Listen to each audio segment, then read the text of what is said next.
kita memulai pelajaran, marilah kita berdoa terlebih dahulu.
Untuk mengetahui dampak dan cara membiasakan akhlak terpuji.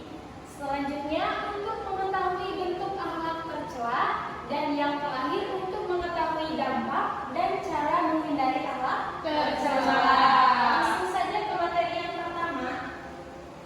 Tabiat atau sifat seseorang, yakni keadaan jiwa yang telah terlatih, sehingga dalam jiwa tersebut benar-benar telah melekat sifat-sifat yang melahirkan perbuatan dengan mudah dan spontan tanpa dipikirkan. Akhlak itu adalah budi pekerti. Kalian tahu budi pekerti? Tata krama bisa. Terus remaja. Remaja merupakan masa peralihan dari usia anak menjadi dewasa. Pada umumnya, masa remaja dianggap mulai saat anak secara seksual menjadi matang dan berakhir saat anak mencapai usia matang secara hukum. Jadi kalau masa remaja itu adalah tidak anak, tidak dewasa, tapi masa peralihan dari anak menjadi dewasa. Jadi tengah-tengah di antara anak dan dewasa. Di mana akhlak remaja ini sangat rentan dengan zaman sekarang. Jadi kalau kita ya sebagai anak, sebagai remaja,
kita kerugian, sakit-sakitan ya. Nah, jadi kita harus menjauhi pergaulan. Yang kedua apa itu? Pergaulan bebas. Ya, ini lagi marak-maraknya juga ya. Mudah-mudahan kita dijauhkan dari pergaulan bebas. Amin. Yang ketiga nih, tahu kan menggibah? Tahu menggibah? Siapa yang lagi sudah menggibah? Devi.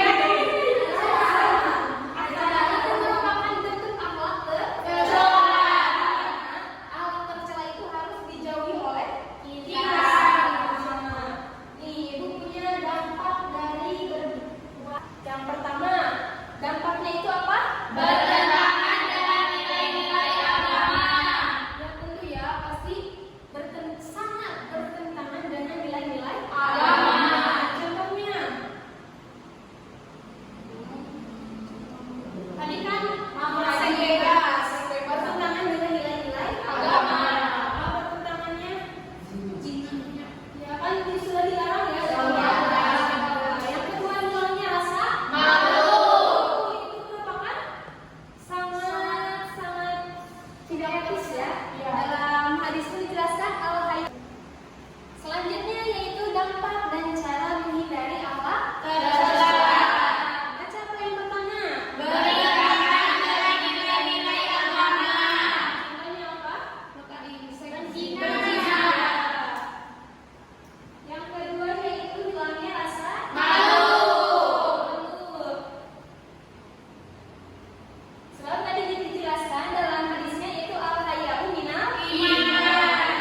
Yang artinya itu sebagian dari iman. Yang ketiga apa? Mengganggu masyarakat. Ya, jadi kita harus menghindari dari alat tercela. Dampak-dampaknya itu sangat mengerikan. Selanjutnya itu cara menghindarinya. Yang pertama baca meningkatkan keimanan. Yang kedua meningkatkan kualitas akhlak dan etika bergaul. Yang ketiga mengatur waktu dengan baik. Nah, di mana dari poin ketiga ini kita harus meningkatkan keimanan, kita menjaga kualitas akhlak dan etika bergaul. Sebab ada pepatah, kalau kita bersama orang yang menjual asin akan bau asin, dan kita kalau bersama orang yang menjual batu kita juga akan wangi. Nah, jadi seperti itu. Karton biru, karton oranye, karton kuning. Nih, ibu bagi 3 kelompok ya. Nih Amalia sama saya kelompok oranye. Terus Ma'la sama Salsa kelompok kuning, dan Rahma sama Dewi kelompok biru. Tugasnya coba kalian buat kartu pembelajaran.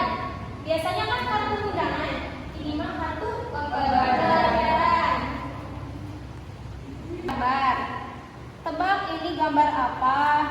Terus termasuk perbuatan tercela atau terpuji. Terus bagaimana dampaknya jika pergaulan yang ada di gambar?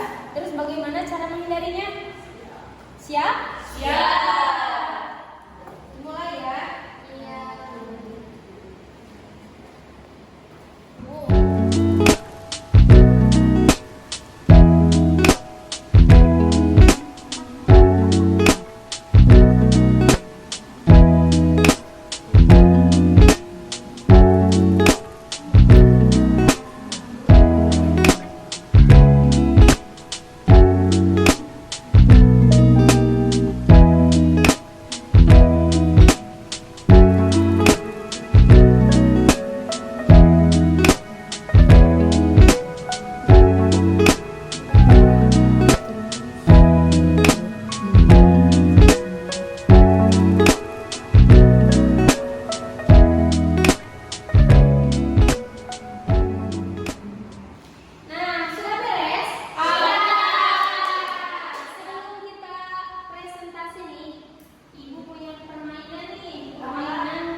Assalamualaikum warahmatullahi wabarakatuh. Waalaikumsalam warahmatullahi wabarakatuh. Kami akan mempresentasikan tentang bullying.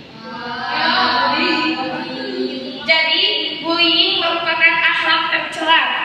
Dan cara dampak dari perbuatan bullying yang pertama merusak mental seseorang, yang kedua menghilangkan kepercayaan diri, yang ketiga timbulnya rasa trauma pada diri seseorang. Adapun cara menghindarinya yaitu jangan memilih-milih teman, dan apabila ada yang membuli, kita harus melapor kepada pihak yang berwajib.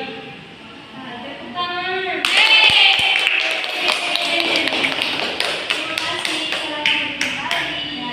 Assalamualaikum warahmatullahi wabarakatuh. Waalaikumsalam.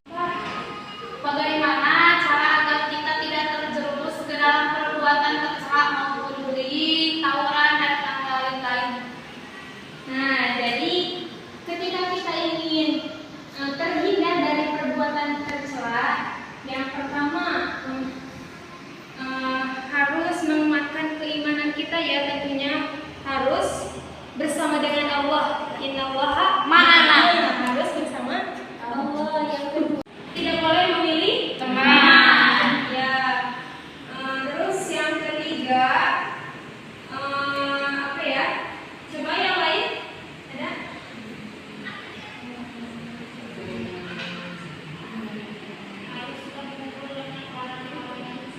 Ya, itu juga